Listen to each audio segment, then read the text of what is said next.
I thought it went pretty well. I thought the court was very receptive to the arguments we were making, because it's a pretty simple argument. If you create a public program and you invite private groups to come in and be a part of it, and you tell only religious groups that they can't be included, that's a problem under the First Amendment, because the First Amendment guarantees the right to exercise your religion. So it's a straightforward argument. We thought the court was very receptive to what we were saying.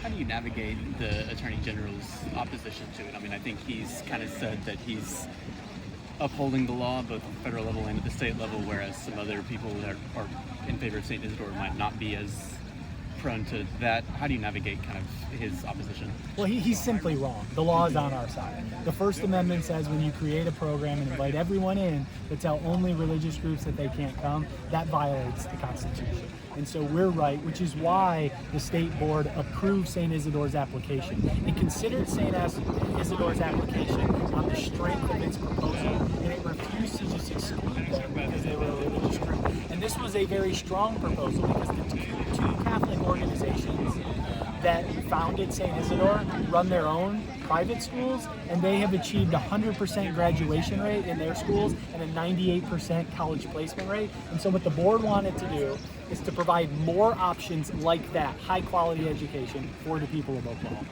Mr. Shellham, do you feel comfortable giving any of your feelings about the experience of being there for the oral arguments, not any sort of legal perspective?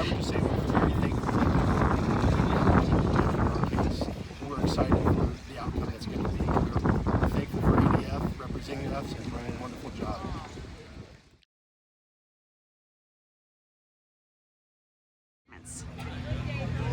My name is Rachel Lazar, and I'm the president and CEO of Americans United for Separation of Church and State. And I am so proud to be representing Oklahomans who want to keep their state a state that champions and upholds religious freedom, and who understand that separating church and state is the way to guarantee religious freedom for all.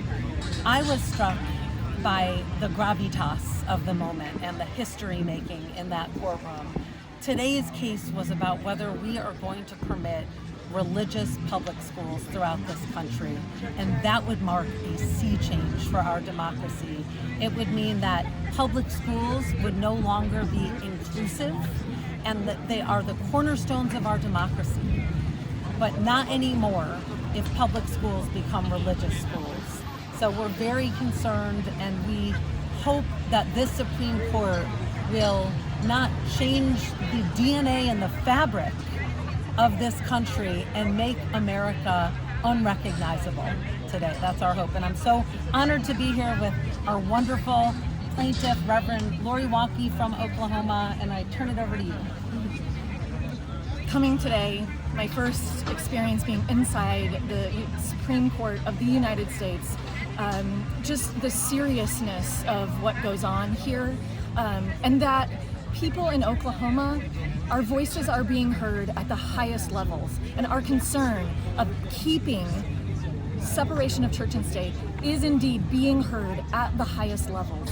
And we are very, very confident that people understand how grave this situation is. We are relentless in insisting that the government is not responsible for religious education.